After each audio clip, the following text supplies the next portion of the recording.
Hello class, in this lecture we are going to study about voids.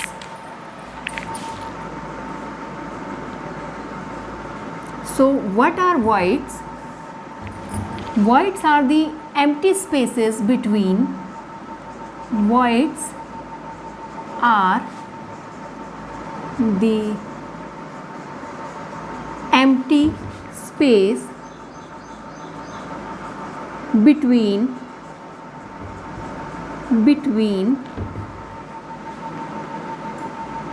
the atoms of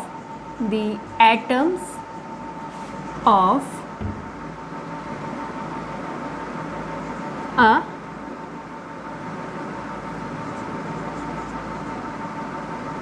close packed structure.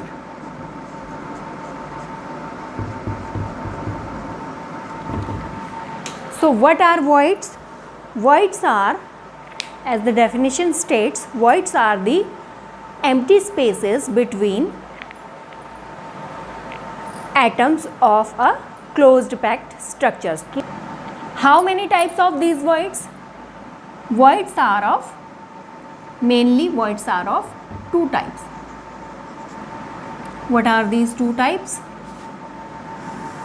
In square closed structures and in hexagonal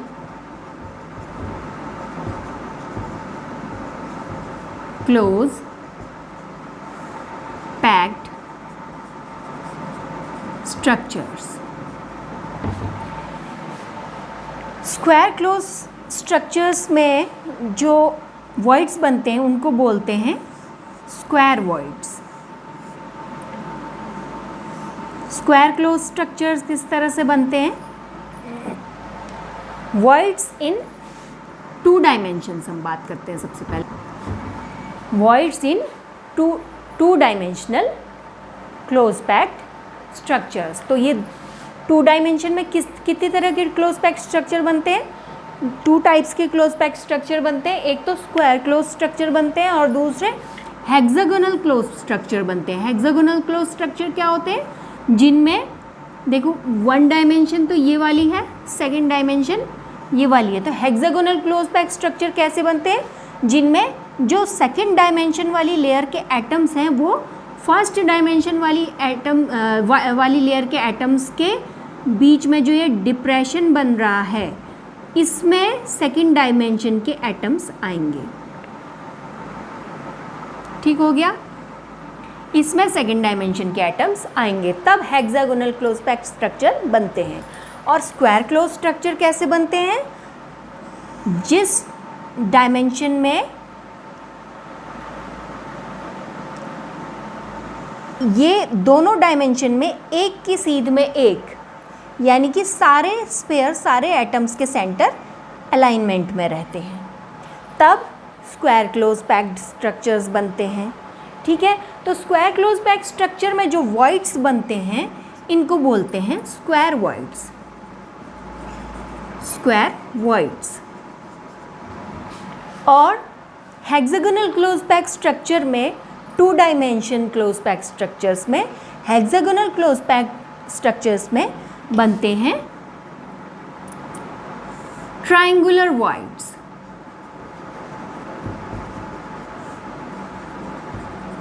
triangular voids. आप देख रहे हैं ये वाला जो void आया क्या shape है इसका? देखिए इस शेप का है. ट्रायंगुलर वॉइड बना ना. तो टू डायमेंशन में two dimensional close packed structures में मेनली टू टाइप्स के वॉइड्स होते हैं, स्क्वायर वॉइड्स और ट्रायंगुलर वॉइड्स. ट्रायंगुलर वॉइड्स किस में बनते हैं? हेक्सागोनल क्लोज पैक्ड स्ट्रक्चर्स में. और स्क्वायर वॉइड्स बनते हैं स्क्वायर क्लोज स्ट्रक्चर्स में. तो ये तो बात हुई voids in two dimensional close packed structures की.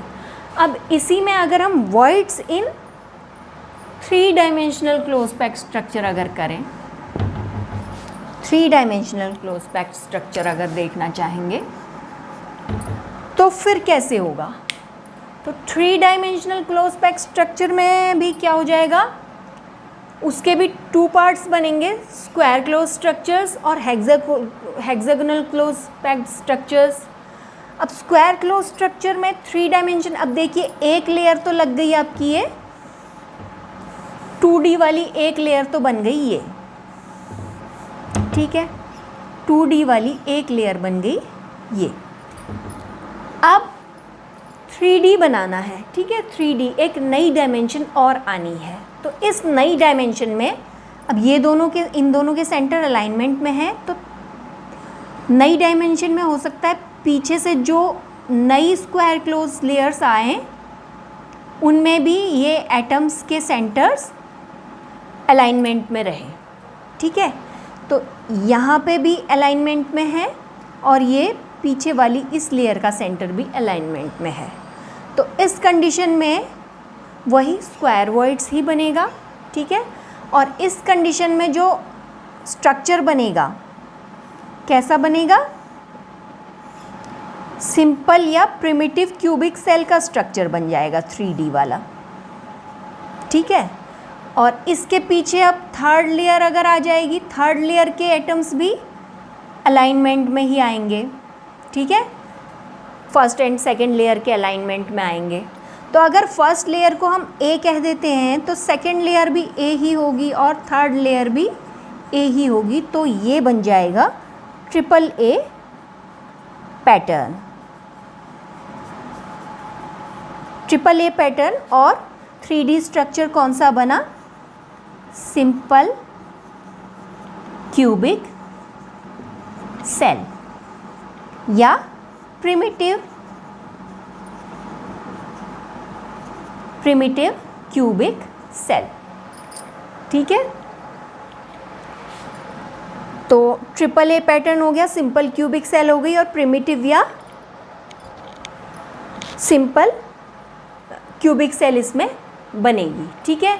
ये किस में है, जब 3D क्लोज पैक्ड स्ट्रक्चर बन रहे हैं किससे, स्क्वायर क्लोज बाय 3D, जब 3D क्लोज पैक्ड स्ट्रक्चर्स बन रहे हैं bye 2D square close structures. तो तब एक पॉसिबिलिटी तो ये है कि जो एक डायमेंशन ये हो गई, एक डायमेंशन ये हो गई, और एक थर्ड जो डायमेंशन जा रही है, तीनों के जो स्फेयर्स हैं, एटम्स हैं, अलाइनमेंट में जुड़ेंगे। ए लेयर के ऊपर ए लेयर और उस ए लेयर के ऊपर भी ए लेयर, सबके एटम्स अलाइनमेंट में जुड़ेंगे।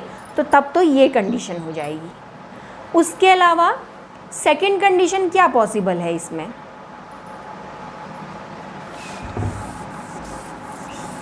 सेकंड कंडीशन पॉसिबल ये है कि पहली तो 2 डायमेंशनल स्क्वायर क्लोज लेयर आ गई, ठीक है। अब इसके ऊपर थर्ड डायमेंशन में एक के ऊपर एक लेयर जो चढ़नी है वो कैसे आएंगी,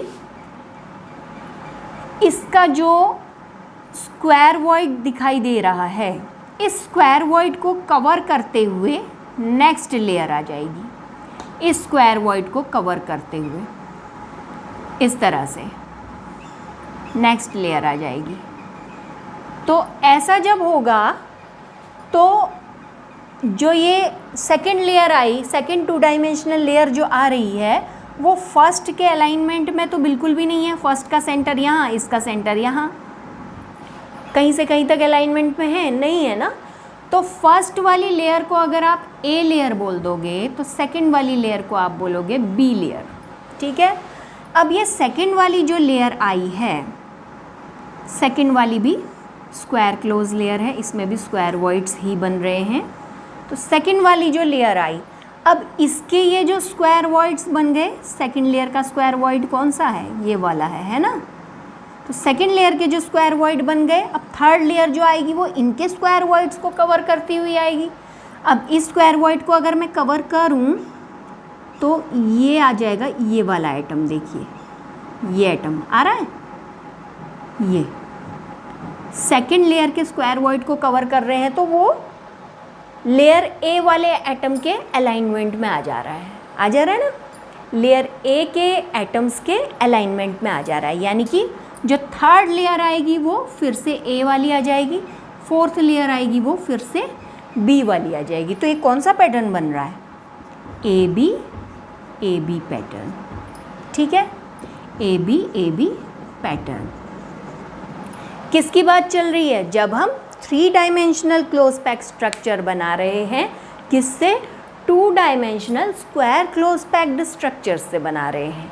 2 dimensional square close packed structure से 3 डायमेंशनल क्लोज पैक्ड स्ट्रक्चर कैसे बनेगा, जब 2 डायमेंशनल लेयर्स एक के ऊपर एक आती चली जाएंगी, और 2 डायमेंशनल लेयर एक के ऊपर एक 2 तरह से आ सकती हैं। कौन कौन सी तरह से, एक तो थर्ड डायमेंशन में भी स्फीयर्स जो है फर्स्ट लेयर के अलाइनमेंट में ही रहेंगे, तब ट्रिपल ए पैटर्न बनेगा। और दूसरी पॉसिबिलिटी है थर्ड डायमेंशन में जो फर्स्ट लेयर जो है स्क्वायर पैक्ड, उसके जो स्क्वायर वॉइड्स हैं उनको कवर करती हुई थर्ड डायमेंशन में लेयर चढ़ेंगी। और इस कंडीशन में क्या हो रहा है, देखिए इस कंडीशन में क्या हुआ, फर्स्ट डायमेंशन के माना ये एटम्स आए और यहाँ पर इनका कोई स्क्वायर वॉइड है, फर्स्ट लेयर ये बन गई 2 डायमेंशनल, ठीक है। सेकेंड लेयर के एटम्स इस तरह से चढ़े, ठीक है, और थर्ड लेयर के एटम्स फिर से ये वाले आ जाएंगे 4, फिर से ये वाले 4 आ जाएंगे। तो अब ये तो मैंने दिखाया ऊपर साइड से देखने में, किसी भी चीज़ को ऊपर से जब हम देखें, साइड व्यू अगर देखोगे तो साइड व्यू कैसा दिखेगा, ये देखो, ये दूसरी आई और एक जो फर्स्ट लेयर ये थी, तो इसका जो है वाइट सेंटर में बना, इसको कवर करती हुई दूसरी लेयर आएगी, दूसरी लेयर का आइटम ये आ जाएगा, ठीक है। फिर इसके वाइट्स को जो कवर करेगी तीसरी लेयर ये आएगी। इन सब को आप मिला दो, क्या बन रहा है,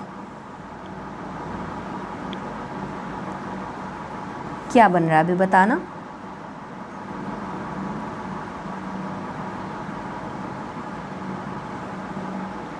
अब देखो क्या बना, BCC body centred cubic cell, 8 corners पे एटम्स हैं और एक एटम आ रहा है बीच में, सेकेंड लेयर का जो एटम आ रहा है वो बीच में आ रहा है।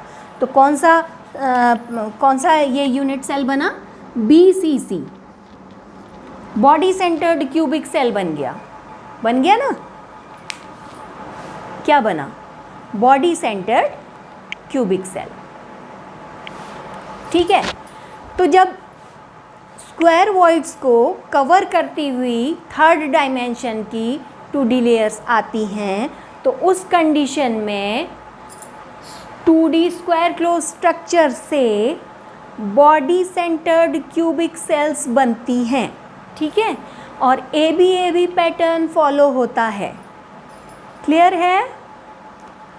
अब देखिए कोऑर्डिनेशन नंबर इधर इस वाले में आता है कोऑर्डिनेशन नंबर 6 और बॉडी सेंटर्ड क्यूबिक सेल्स में कोऑर्डिनेशन नंबर आता है, सॉरी शायद यहाँ पे दिख नहीं रहा होगा, इनमें कोऑर्डिनेशन नंबर आता है 8, ठीक हो गया। तो 3D क्लोज पैक्ड स्ट्रक्चर के voids 2D square close structure से 2 टाइप्स के बनते हैं, 2 टाइप्स के बनते हैं। नंबर 1 ये हो गया सिंपल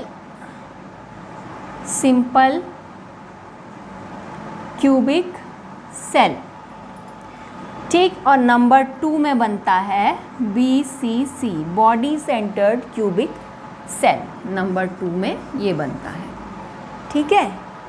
तो 2D square close packed structure के भी ये 2 पार्ट्स हो गए, इसमें भी 2 तरह की सेल्स बन रही हैं, एक सिंपल क्यूबिक सेल और दूसरी body centred cubic cell.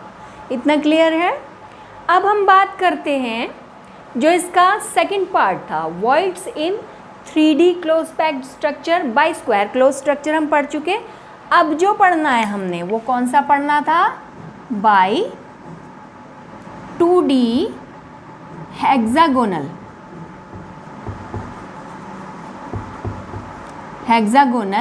Layers. अब हम बात करेंगे बाय 2D हेक्सागोनल लेयर्स की। So while making 3D closed packed structure by 2D hexagonal closed packed layers, what we do, first of all we place hexagonal closed layers one above another।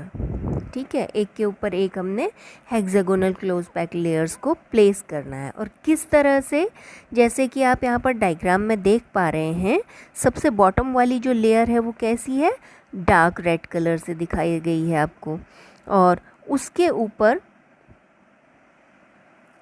जो light red colour से आपको दिखाई गई है ये second hexagonal close layer place की है first hexagonal close layer के ऊपर। अब ये किस तरह से प्लेस की है, सबसे पहले तो आप जैसे देख पा रहे हैं कि हेक्सागोनल क्लोज लेयर्स जो हैं इनमें जो वॉइड्स बन रहे हैं, हर एक हेक्सागोनल क्लोज लेयर में जो वॉइड्स बनते हैं वो किस तरह के वॉइड्स बनते हैं, वॉइड्स हैं। जैसे कि आपको मैंने पहले भी बताया है, दो तरह के वॉइड्स बनते हैं, स्क्वायर शेप्ड और ट्रायंगुलर। तो अभी सिंगल लेयर जो होती है हेक्सागोनल 2D वाली, तो उसमें जितने भी वॉइड्स बनते हैं वो सारे ट्रायंगुलर वॉइड्स बनते हैं। तो अब हमने सेकंड लेयर जो प्लेस करनी है फर्स्ट लेयर के ऊपर, जो कि यहाँ पर लाइट कलर से आपको दिखाई गई है, देखिए लाइट कलर वाली जो ये सेकंड लेयर हमने आपको दिखाई है, इसको हमने किस तरह से प्लेस करना है, जो फर्स्ट लेयर के ट्रायंगुलर वॉइड्स जो हैं उनको कवर करते हुए हमने second 2D hexagonal close pack layer इसके ऊपर प्लेस करनी है। ठीक है, तो फर्स्ट लेयर के लेयर के ट्रायंगुलर वॉइड्स जितने भी हैं उनको कवर करते हुए हम सेकेंड लेयर लगाएंगे। तो उससे क्या होगा, अब आप देखेंगे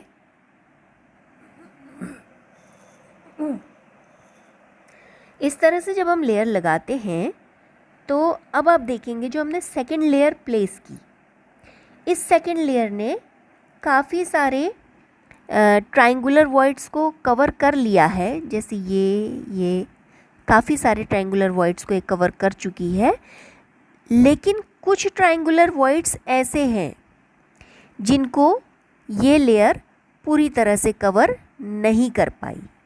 ठीक है, कुछ ट्रायंगुलर वॉइड्स ऐसे हैं जिनको ये लेयर पूरी तरह से कवर नहीं कर पाई, उनमें अभी भी गैप दिख रहा है। तो सेकंड लेयर के बाद भी जिन ट्रायंगुलर वॉइड्स में गैप दिख रहा है, मतलब फर्स्ट लेयर में भी गैप है और सेकंड लेयर में भी गैप है, तो वो बना देते हैं कैसे, ऑक्टाहेड्रल वॉइड्स। और जो पूरी तरह से कवर अप हो गए हैं सेकंड लेयर से, वो बनाते हैं कैसे, टेट्राहेड्रल वॉइड्स। ठीक हो गया। सेकंड लेयर के एटम जब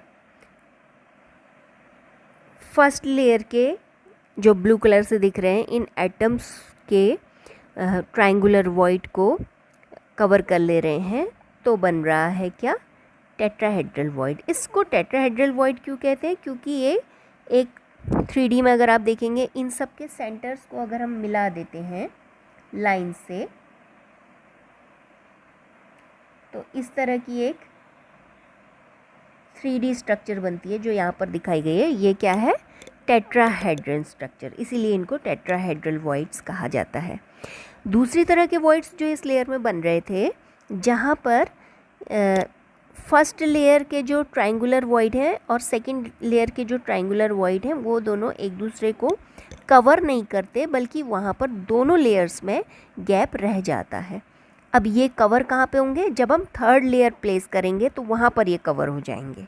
ठीक है, तो 2 लेयर्स के बीच में between 2 layers the gap forms octahedral void, you can see here. तो ये बन जाता है ऑक्टाहेड्रल वॉइड। अब suppose number of atoms in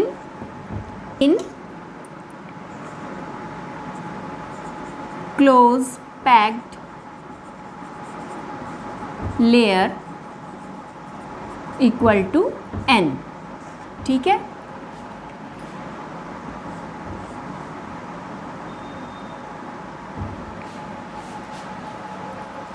तो आपने देखा कि टेट्राहेड्रल और ऑक्टाहेड्रल वॉइड्स बन रहे थे। अगर टोटल जो एटम्स हैं किसी क्लोज पैक स्ट्रक्चर में उनका नंबर अगर n है तो नंबर ऑफ टेट्राहेड्रल वॉइड्स कितना हो जाएगा, डबल हो जाएगा। नंबर ऑफ टेट्राहेड्रल वॉइड्स कितना होता है 2n, और नंबर ऑफ ऑक्टाहेड्रल वॉइड्स कितना होगा, उतना ही जितने की एटम्स हैं।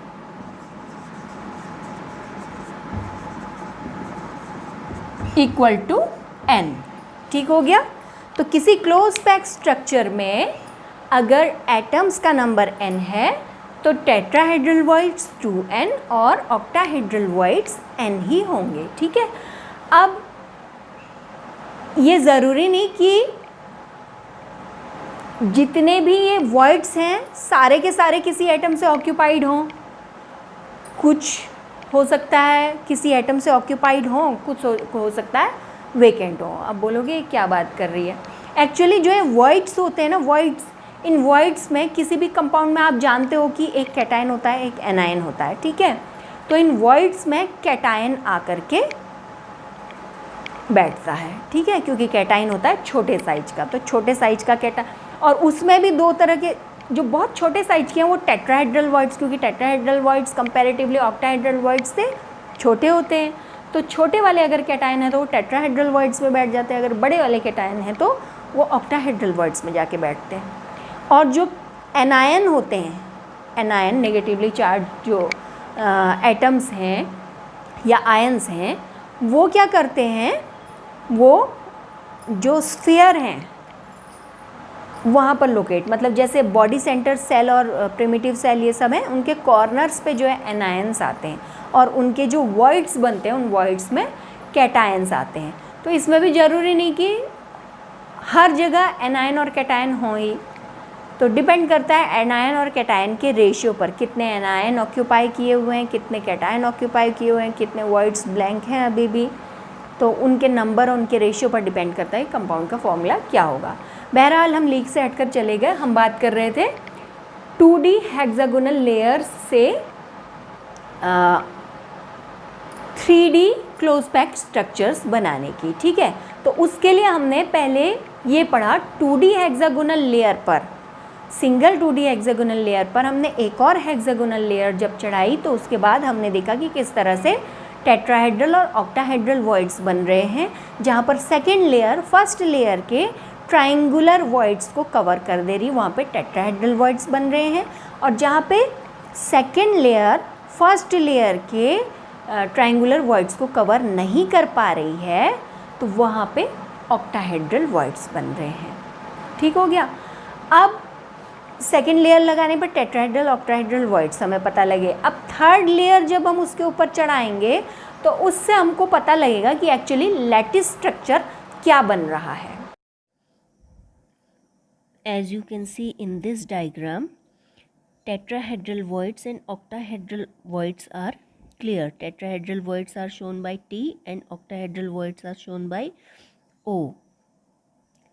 If third layer is अगर तीसरी लेयर इस तरह से लगाई गई है कि वो टेट्राहेड्रल वॉइड्स को कवर करे, तो आप देखेंगे टेट्राहेड्रल को वॉइड्स को कवर करती हुई लेयर जो आएगी वो इस तरह से आएगी। ये स्फीयर्स बैठेंगे, तो ये स्फीयर्स किसके अलाइनमेंट में है, फर्स्ट लेयर के अलाइनमेंट्स में है, यानी कि ये बनेगा ए बी वाला पैटर्न।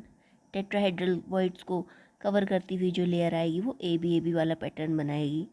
अब अगर थर्ड लेयर ऑक्टाहेड्रल वॉइड्स को कवर करते हुए बनती है तो ऑक्टाहेड्रल वॉइड्स यहाँ पर विजिबल हैं। इनको कवर करते हुए अगर थर्ड लेयर बनती है तो देखिए कुछ इस तरह से आएगी।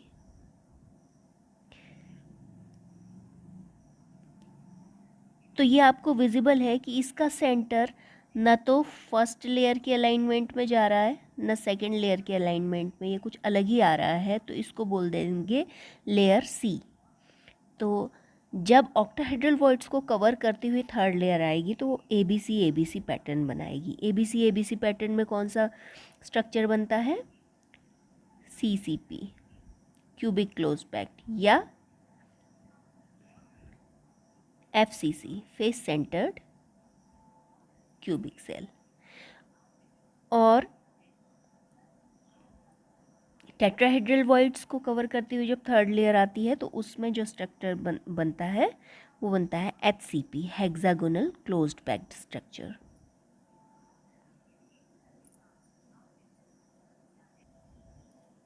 इस डायग्राम में भी आप देख सकते हैं,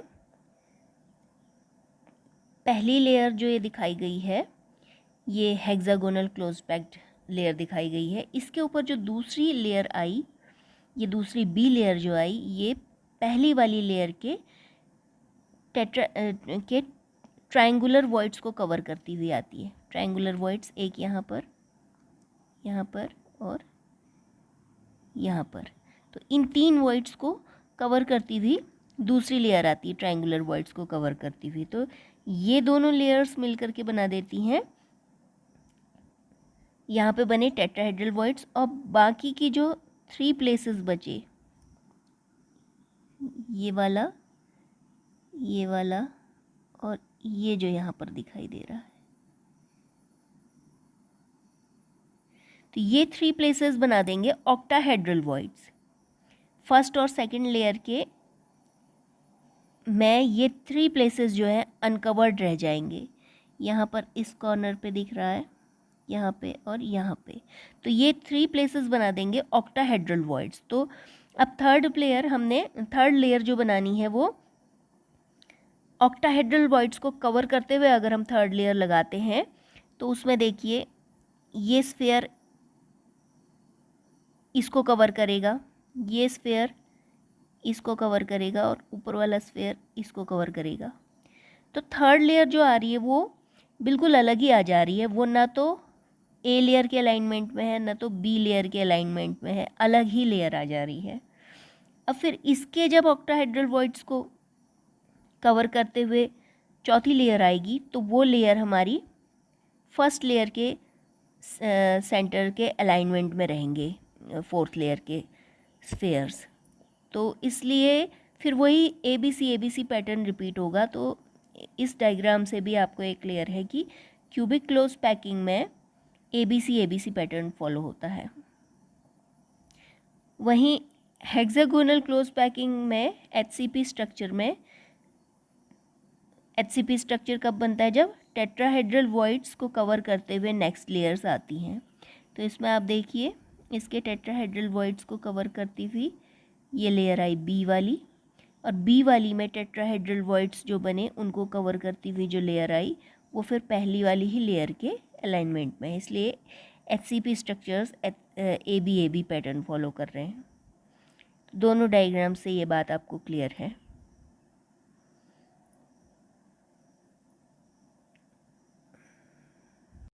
और इनका कोऑर्डिनेशन नंबर जो बनेगा दोनों स्ट्रक्चर्स में कोऑर्डिनेशन नंबर 12 होता है। दोनों स्ट्रक्चर्स में कोऑर्डिनेशन नंबर 12 होता है।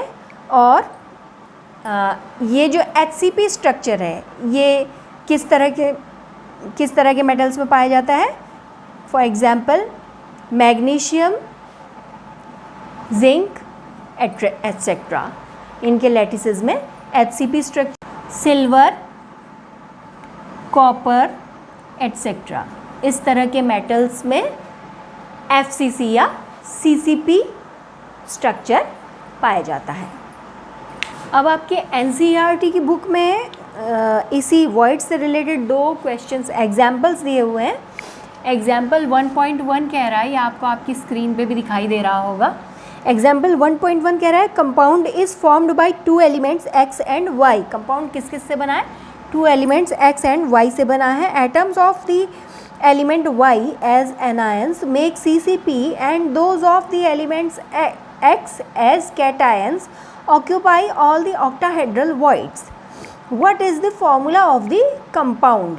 तो कंपाउंड का फॉर्मूला बोल रहा है और आपसे बता रहा है कि y जो एटम्स हैं वो बना रहे हैं एनायंस, ठीक है। तो यानी कि क्यूबिक सेल जो भी बनती है उसके जो एटम्स हैं कॉर्नर्स वाले वो किस एलिमेंट से बन रहे हैं? y से बन रहे हैं। तो यानी कि नंबर ऑफ एनायंस या एटम्स y है तो नंबर ऑफ वॉइड्स कितना हो जाएगा? Number of voids will also be y। और बोलता है number of octahedral voids, number of octahedral voids will also be y। तो सारे ही octahedral voids element x occupy कर रहा है तो इसलिए number of cations x equal to y। ठीक हो गया। तो दोनों इक्वल इक्वल हैं तो फॉर्मूला ऑफ द कंपाउंड, दोनों के बीच में रेशियो क्या हो गया? 1:1 का रेशियो हो गया। यानी कि ratio of cation and anion equal to 1:1। So formula of the compound equal to x y. Clear है? बहुत इजी सा था। इसके बाद एक एग्जाम्पल और दिया हुआ है, इसी को थोड़ा सा घुमा के ज़रा सा हार्ड बनाया है, वो भी इजी है, कोई दिक्कत नहीं है। देखिए आपकी स्क्रीन पे आपको क्वेश्चन दिखाई दे रहा होगा। कहता है atoms of element B form HCP lattice. पिछली बारी बन रहा था क्या? CCP लैटिस, यानी कि जब ABC पैटर्न वाला, अब बन रहा है HCP लैटिस यानी AB पैटर्न वाला। तो अब CCP लैटिस कैसे बनता है? ऑक्टाहेड्रल वॉइड्स को कवर करते हुए, और HCP लैटिस कैसे बनता है? टेट्राहेड्रल वॉइड्स को कवर करते हुए। ये आपके न्यूमेरिकल्स के साथ साथ थोड़ा सा रिवीजन भी, ताकि आपको याद रह जाए चीज़, ठीक है। हाँ, तो सेकंड क्वेश्चन है आपका, atoms of element B form HCP lattice and those of element A occupy 2/3 of tetrahedral voids. ठीक है, elements atoms of element B form HCP lattice. तो number of atoms in the lattice equal to B। अब कह रहा है, अब इसके बाद टेट्राहेड्रल वॉइड्स की बात आ रही, तो number of tetrahedral voids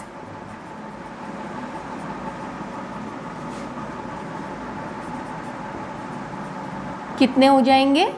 will be equal to 2B, क्योंकि नंबर ऑफ एटम्स जितने होते हैं टेट्राहेड्रल वॉइड्स डबल हो जाते हैं। तो अब बोल रहा है कि element A occupies 2/3 of tetrahedral voids. तो number of atoms of element A equal to 2/3 of tetrahedral void.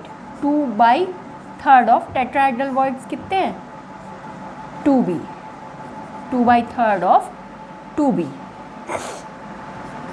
तो ये कितने हो गए? 4/3B। ठीक है, number of atoms of element A हो गए 4/3B। तो अब ये पूछ रहा है what is the formula of compound formed by elements A and B. तो रेशियो ऑफ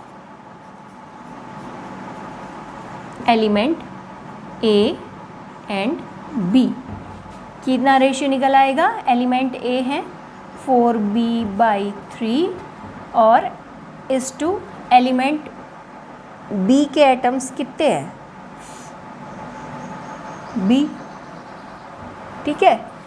ये 2B मत कहिएगा, 2B तो वॉइड्स हैं, वॉइड्स के 2/3 पार्ट इन्होंने ऑक्यूपाई किया है, तो एटम्स ऑफ एलिमेंट A हुए इतने और एटम्स ऑफ एलिमेंट B हुए इतने। Ratio of atoms of element A and B इतना हो जाएगा, यानी कि ये रेशियो सिंपली निकल के आ गया 4/3 या 4:3, 4 एलिमेंट A के 3 एलिमेंट B के। So formula of the compound equal to क्या हो जाएगा? A4B3, ठीक है। A4B3, ठीक है, समझ में आया ना? अब नेक्स्ट क्लास में हम पढ़ेंगे पैकिंग एफिशिएंसी और उसके बाद डेंसिटी, ठीक हो गया? डियर स्टूडेंट्स, अगर मेरे वीडियोस आपकी स्टडी में हेल्पफुल हैं तो इन्हें लाइक, शेयर और सब्सक्राइब ज़रूर करें। मिलते हैं नेक्स्ट वीडियो में।